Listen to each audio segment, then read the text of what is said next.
Assalamualaikum warahmatullahi wabarakatuh. Perkenalkan, nama saya Anggi Putri Oktavian dengan NIM 933711619 dari Prodi Sosiologi Agama Mata Kuliah Fikih Muamalah.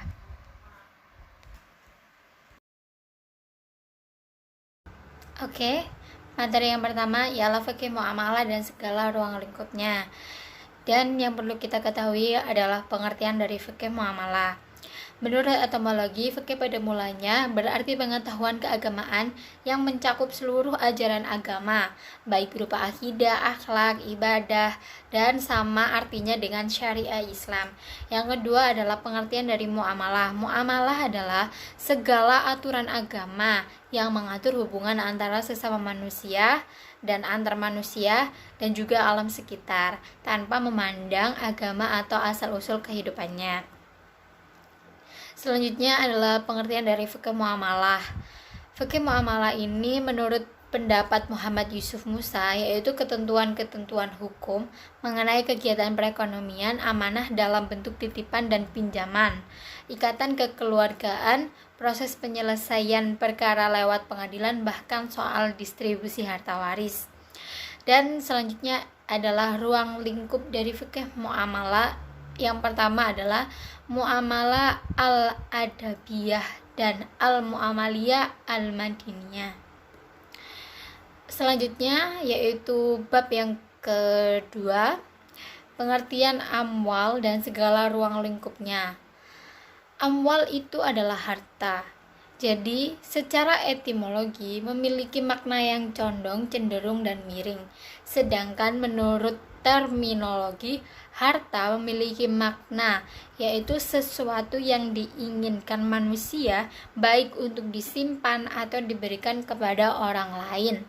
Selanjutnya adalah unsur-unsur dari harta atau amwal. Yang pertama adalah unsur aniyah, yang kedua unsur urf, dan selanjutnya adalah manfaat dari amwal atau harta.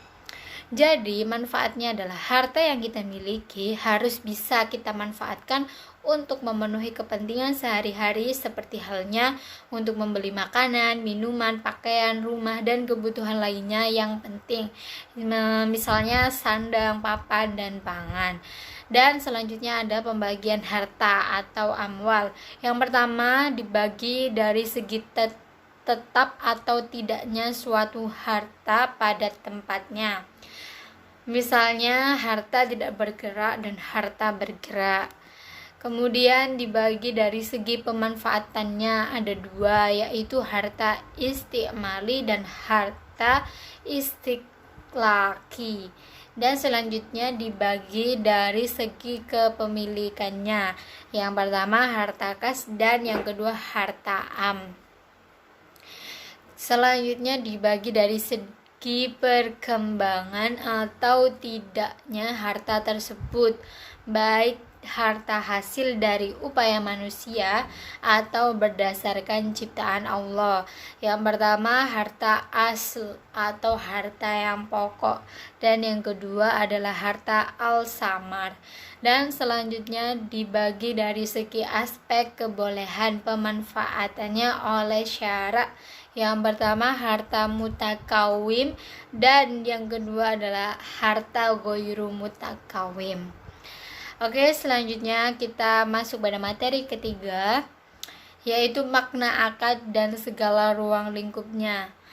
Harus kita ketahui, akad ini berasal dari bahasa Arab yang al-ahd, yang berarti perikatan atau perjanjian, persetujuan dan pemufakatan. Jadi secara istilah fikih, akad didefinisikan dengan pertalian ijab atau pernyataan permintaan ikatan, dan qabul adalah pernyataan penerimaan ikatan sesuai dengan kehendak syariat yang berpengaruh kepada objek perikatan. Selanjutnya rukun-rukun akad itu ada yang pertama dua pihak yang berakad atau disebut al-aqidain. Yang kedua objek akad atau mahal al-aqd. Yang ketiga, redaksi akad atau sigat al-aqdi.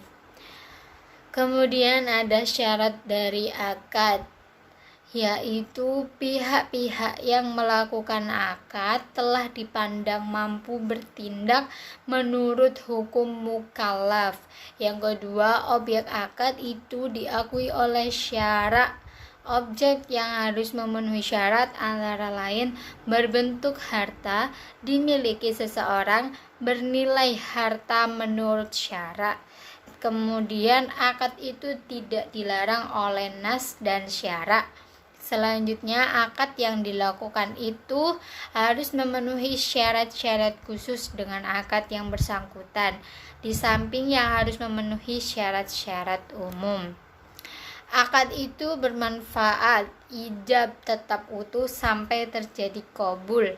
Ijab dan qabul dilakukan dalam satu majelis, yaitu suatu keadaan yang menggambarkan suatu proses transaksi, dan tujuan akad itu harus jelas dan diakui oleh syara.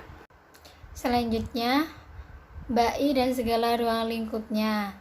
Pengertian dari ba'i bitsman ajil adalah pembiayaan berupa talangan dana yang dibutuhkan nasabah untuk membeli suatu barang atau jasa dengan kewajiban mengembalikan talangan dana tersebut ditambah margin keuntungan secara menyicil dalam jangka waktu tertentu. Rukun dan syarat ba'i bitsman anjil. Rukunnya ada 4, yaitu penjual, pembeli, objek jual beli, dan ijab qabul. Dan syarat-syaratnya yang pertama adalah harus berakad antara penjual dan pembeli, kemudian berakal agar tidak terkecoh atau orang yang gila atau bodoh tidak sah jual belinya. Yang kedua, dengan kehendak sendiri bukan karena dipaksa. Yang ketiga, tidak mubazir atau boros, karena harta orang yang mubazir itu di tangan walinya. Kemudian yang terakhir adalah balik, jadi anak kecil itu tidak sah untuk melakukan jual beli. Kemudian syarat yang terkait dengan ijab dan qabul, yaitu orang yang mengucapkan telah balik dan berakal. Qabul sesuai dengan ijab. Apabila ijab dan qabul tidak sesuai, maka jual belinya juga tidak sah. Kemudian ijab dan qabul dilakukan dalam satu majelis. Selanjutnya adalah syarat barang yang dijual belikan.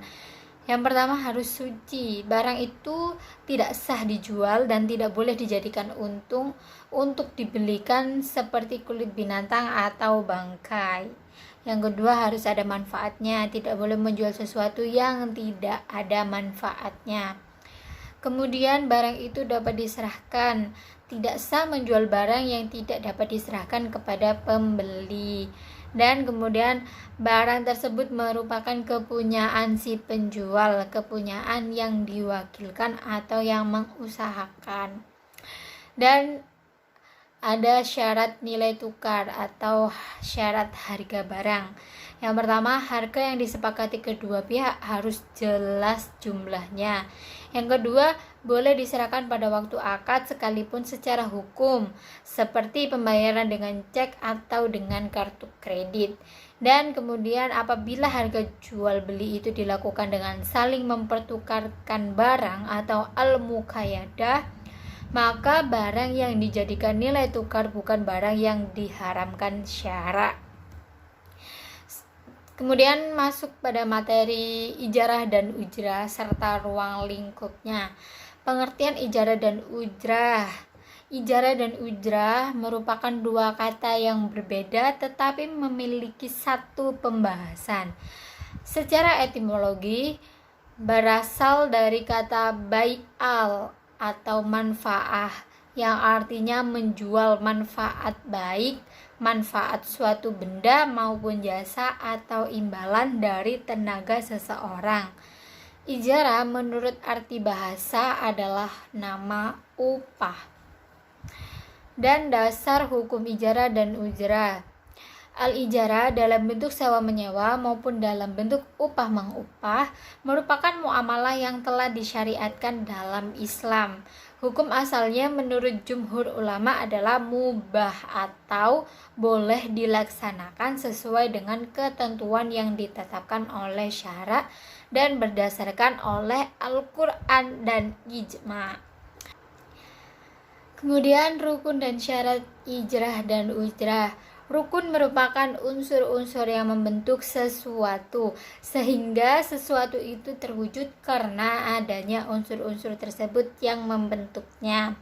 Rukun dari ijrah dan ujrah, yaitu akid, kemudian orang yang akad, sigat akad, ujrah atau upah. Syarat sahnya ijrah, yaitu akid, sigat akad antara mu'jir dan mustajir, dan ujrah atau upah. Selanjutnya masuk pada materi ariyah dan ruang lingkupnya. Pengertian dari ariyah. Al-ariyah berasal dari bahasa Arab. Al-ariyah diambil dari kata ari atau aro yang berarti datang atau pergi.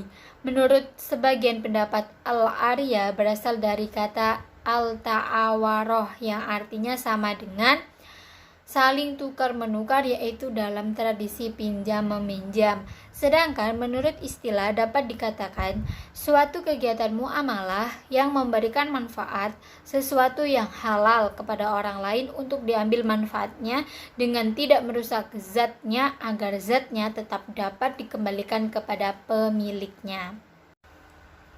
Selanjutnya hukum rukun dan syarat ariyah. Hukum ariyah adalah asal hukum pinjam meminjam sesuatu itu sunnah seperti tolong menolong dengan yang lain. Yang kedua rukun ariyah yaitu mu'ir orang yang memberi pinjaman, musta'ir orang yang dipinjami, dan mu'ar barang yang dipinjamkan. Kemudian syarat ariyah yaitu balik, berakal, tidak mahjur alai, orang yang meminjam harus jelas. Dan selanjutnya adalah macam-macam ariyah, ya ada dua, ariyah muhayyada dan ariyah mutlaha. Ariyah muhayyada yaitu bentuk pinjam meminjam barang yang bersifat terkait dengan batasan tertentu. Ariyah mutlaha yaitu bentuk pinjam meminjam barang yang bersifat tidak dibatasi. Oke, selanjutnya kharat dan ruang lingkupnya. Pengertian kharat yaitu utang piutang. Kharat itu berasal dari kata kharadun yang bermakna khot'i, maksudnya adalah memutus atau memotong. Kharat atau utang piutang secara istilah adalah memberikan harta kepada orang yang akan memanfaatkannya dan mengembalikan gantinya di kemudian hari. Utang piutang adalah pemberian harta kepada orang lain yang dapat ditagih atau diminta kembali. Landasan hukum. Dasar hukum utang piutang atau kharat ini sudah ditulis dalam Al-Quran pada firman Allah Al-Baqarah yang artinya, hai orang-orang yang beriman, apabila kamu bermuamalah tidak secara tunai untuk waktu yang ditentukan, hendaklah kamu menuliskannya. Kemudian ada rukun kharat yaitu sigat kharat. Sigat yang terdiri dari ijab dan qabul. Para pihak yang terlibat kharat yaitu pemberi pinjaman dan peminjam, kemudian barang yang dipinjamkan. Dan syarat akad kharat dilakukan dengan sigah ijab, qabul, atau bentuk lain yang bisa menggantikannya, adanya kapabilitas atau kemampuan dalam melakukan akad, adanya barang yang dipinjam, harta yang dipinjamkan jelas ukurannya baik dalam takaran, timbangan, bilangan maupun ukuran panjang supaya mudah dikembalikan. Oke, lanjut pada materi selanjutnya, rahan dan ruang lingkupnya. Rahan itu adalah gadai. Jadi pengertian gadai secara bahasa yaitu penetapan dan penahanan. Istilah hukum positif di Indonesia, gadai atau rahan adalah apa yang disebut barang jaminan, agunan, rungguhan, cagar atau cagaran, dan tanggungan. Dasar hukum rahan. Akad rahan atau gadai itu diperbolehkan oleh syara dengan berbagai dalil pada Al-Quran maupun hadis Nabi SAW. Begitu juga dalam ijma ulama. Kemudian rukun dan syarat gadai atau rahan. Rukunnya adalah Yang pertama akad dan ijab qabul, yang kedua akid yaitu menggadaikan dan yang menerima gadai. Kemudian barang yang dijadikan jaminan, syarat pada benda yang dijadikan jaminan ialah keadaan barang itu tidak rusak sebelum janji utang harus dibayar. Dan syaratnya adalah rahin atau murtahin, sigat dan marhun bih atau utang. Selanjutnya, ketentuan umum pelaksanakan gadai dalam Islam. Yang pertama, kedudukan barang gadai. Kedua, pemanfaatan barang gadai. Ketiga, resiko atas kerusakan barang gadai. Keempat, pemeliharaan barang gadai. Kelima, kategori barang gadai. Keenam, pembayaran atau pelunasan utang gadai. Dan yang terakhir adalah prosedur pelelangan gadai. Dan selanjutnya adalah manfaat dari rahan atau gadai. Yang pertama, menjaga kemungkinan nasabah untuk lalai atau bermain-main dengan fasilitas pembiayaan yang diberikan. Kemudian memberikan keamanan bagi segenap penabung dan pemegang deposito bahwa dananya tidak akan hilang begitu saja. Dan jika rahan ditetapkan dalam mekanisme pegadaian, maka akan sangat membantu saudara kita yang kesulitan dana, terutama di daerah-daerah. Baik, materi berikutnya adalah syirkah dan ruang lingkupnya. Pengertian syirkah menurut bahasa adalah al-iktila, artinya campur atau percampuran. Percampuran ini berarti seseorang mencampurkan hartanya dengan harta orang lain sehingga tidak mungkin untuk dibedakan. Dasar hukum syirkah. Syirkah adalah mubah atau boleh. Macam dan jenis syirkah. Syirkah amlak, yaitu milik, dan yang kedua syirkah ukut atau akad. Syirkah amlak yaitu syirkah ikhtiariyah atau secara sukarela, dan yang kedua adalah syirkah ijbariyah. Untuk syirkah ukut atau akad ada 5, yaitu syirkah al-amwal, syirkah abdan, syirkah al-wujuh, syirkah al-inan, dan syirkah mudaharabah. Oke, materi selanjutnya yaitu mujara'ah atau mukabarah dan musyakah berserta ruang lingkupnya. Pengertian mujara'ah, mukabarah, dan musyakah yaitu tar al-jur'ah atau melemparkan tanaman. Mujara'ah memiliki dua arti. Yang pertama al-mujara'ah yang berarti tar al-jur'ah yaitu melemparkan tanaman. Jadi maksudnya itu modal atau al-busar. Musyakah diambil dari kata al-saha yaitu seseorang bekerja pada pohon tamar, anggur, mengurusnya atau pohon-pohon yang lainnya supaya mendatangkan kemaslahatan dan mendatangkan bagian tertentu dari hasil yang diurus sebagai imbalan. Dasar hukum muzara'ah atau mukabarah. Hukum yang dipakai oleh para ulama yang membolehkan akad perjanjian muzara'ah atau mukabarah.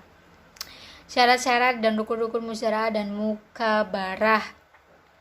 Syarat-syarat muzara'ah ada yang berkaitan dengan orang-orang yang berakad, benih yang ditanam, lahan yang akan dikerjakan, hasil yang akan dipanen, dan jangka waktu berlakunya akad.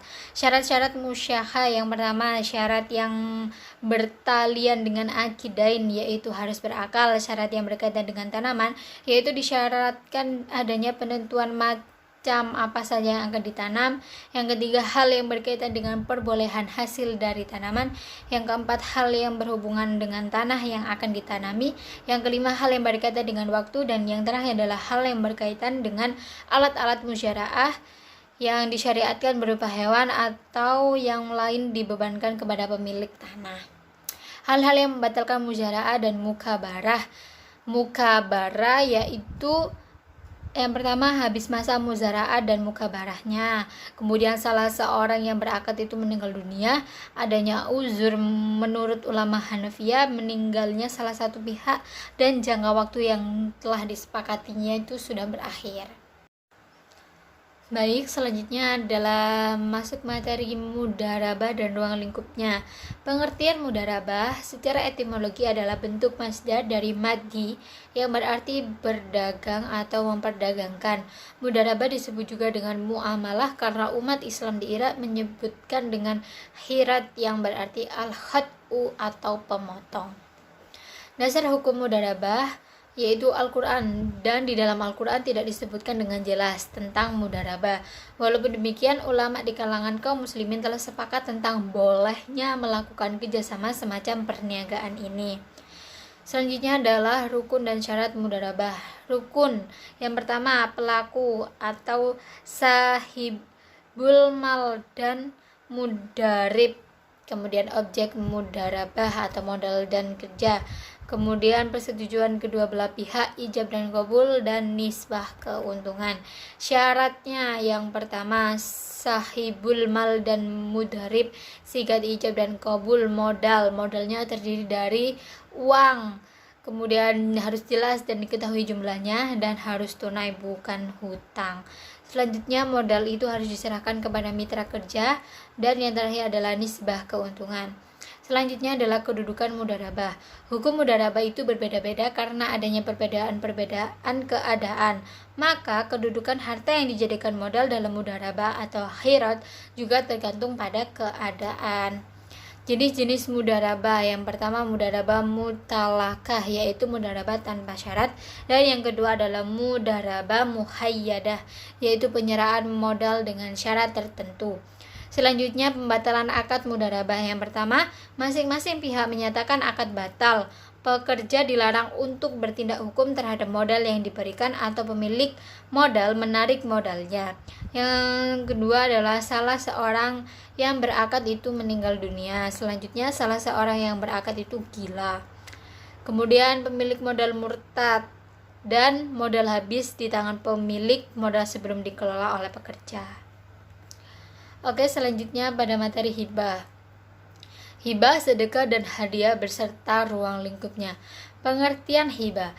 Masalah hibah, hukum Islam memiliki pandangan yang sama dengan asumsi masyarakat umum selama ini, yaitu hibah atau hadiah yang dapat diberikan kepada orang lain yang bukan saudara kandung atau suami, bahkan istrinya. Hukum hibah memberikan sesuatu kepada orang lain asal barang atau harta itu halal, termasuk perbuatan terpuji, dan mendapat pahala dari Allah Subhanahu wa taala. Untuk itu hibah hukumnya mubah. Rukun hibah yang pertama, pemberi hibah atau biasa disebut dengan wahib. Kemudian penerima hibah, yaitu mauhub lahu, barang yang dihibahkan mauhub, dan akad, yaitu ijab dan kabul. Mencabut hibah. Jumhur ulama itu berpendapat bahwa mencabut hibah itu hukumnya haram, kecuali hibah orang tua terhadap anaknya.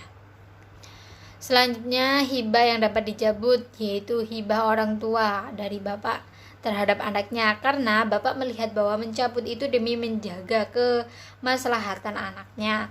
Kemudian bila dirasakan ada unsur ketidakadilan di antara anak-anaknya yang menerima hibah, maka itu boleh dicabut. Selanjutnya apabila dengan adanya hibah itu ada kemungkinan menimbulkan iri hati dan fitnah dari pihak lain.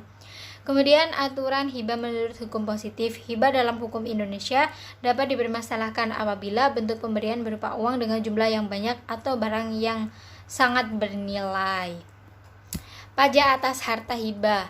Pajak atas harta hibah ini dibebankan kepada orang atau badan yang memberikan atau yang menerima hibah, yaitu orang pribadi menerima harta hibah dari saudara kandung, orang pribadi yang memiliki kekayaan lebih dari 500 juta, orang pribadi yang memiliki hasil penjualan lebih dari 2,5 miliar per tahun, badan keagamaan yang bertujuan mencari keuntungan, dan badan pendidikan yang mencari keuntungan.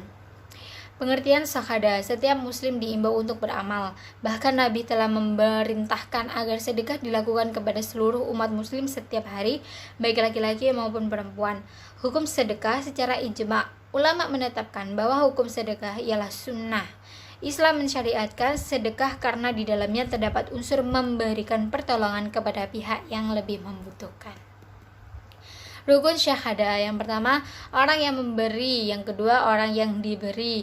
Selanjutnya adab menerima syahadah. Yang pertama harus memahami bahwa Allah Subhanahu wa taala yang mewajibkan hadiah dan zakat kepadanya untuk mencukupi kebutuhan pokoknya, dan hasratnya harus terhimpun dalam satu hasrat, yaitu mencari ridha Allah. Yang kedua mengucapkan terima kasih kepada orang yang telah memberi sedekah dan mendoakannya. Selanjutnya perkara yang membatalkan syahadah, yang pertama adalah al-amn, yaitu bangkitkan. Yang kedua, al-az atau menyakiti. Selanjutnya bentuk-bentuk syahadah, yaitu memberikan sesuatu dalam bentuk materi kepada orang lain, berbuat baik dan menahan diri dari kejahatan, berlaku adil dalam mendamaikan orang yang bersengketa, dan memberikan senyuman kepada orang lain. Hikmah syahadah yaitu menumbuhkan ukhuwah Islamiyah, selanjutnya dapat menghindarkan dari berbagai macam bencana dan akan dicintai oleh Allah SWT. Pengertian hadiah. Hadiah adalah pemberian dari orang sebagai bentuk rasa apresiasi atau sebagai bentuk rasa syukur dari pemberian hadiah tersebut. Sudah menjadi kebiasaan bahwa hadiah lebih banyak dihasilkan dari rasa syukur dan kekaguman seseorang. Hukum hadiah adalah boleh atau mubah. Selanjutnya yaitu riba. Riba beserta ruang lingkupnya. Pengertian riba menurut bahasa riba berarti ziyadah atau tambahan. Secara linguistik, riba berarti tumbuh dan membesar. Untuk istilah teknis, riba berarti pengambilan tambahan dari harta pokok atau modal secara batil. Macam-macam riba ada 4, riba khard, riba jahiliyah, riba fadl, dan riba nasyiah. Hukum riba yaitu sudah ditetapkan pada surat Al-Baqarah. Hai orang-orang yang beriman, bertakwalah kepada Allah dan tinggalkan sisa riba yang belum dipungut jika kalian adalah orang-orang yang beriman. Kemudian masuk pada materi selanjutnya yaitu munakahat beserta ruang lingkupnya. Pengertian munakahat itu termasuk yang terdapat dalam bahasa Arab yang berasal dari kata nakaha yang dalam bahasa Indonesia kawin atau perkawinan. Kata kawin adalah terjemahan dari kata nikah dalam bahasa Indonesia. Kata menikah berarti menjadikan bersuami. Dasar hukum pernikahan yaitu asal hukum melakukan perkawinan itu menurut pendapat sebagian besar para fuqaha yaitu para sarjana Islam adalah mubah atau ibadah, halal atau boleh. Syarat dan rukun pernikahan. Rukun pernikahan yang pertama, mempelai laki-laki, mempelai perempuan atau wali, 2 orang saksi dan sihat ijab kabul. Kemudian syarat pernikahan. Yang pertama, calon mempelai mempunyai halal dinikahi. Calon mempelai perempuannya itu halal dinikahi oleh laki-laki yang diinginkan untuk menjadi istri. Jadi perempuannya itu bukan merupakan orang yang haram dinikahi, baik secara haram dinikahi untuk sementara maupun selamanya. Akad nikahnya dihadiri oleh saksi. Tujuan pernikahan yaitu orang yang menikah sepantasnya tidak hanya mempunyai tujuan menunaikan syahwatnya semata, namun tujuan dari pernikahan ialah melaksanakan ajaran Rasulullah SAW. Kedua, memperbanyak keturunan. Yang ketiga, menjaga kemaluan dirinya dan kemaluan istrinya, menundukkan pandangan dan pandangan istrinya dari hal-hal yang haram. Larangan pernikahan atau mahram yang berarti telah terlarang, yaitu sesuatu yang terlarang maksudnya ialah perempuan yang telah terlarang untuk dinikahi, yaitu larangan abadi yaitu mahram mu'abad. Kemudian larangan sementara muhram mu'ahad yaitu larangan kawin yang memiliki sifat sementara.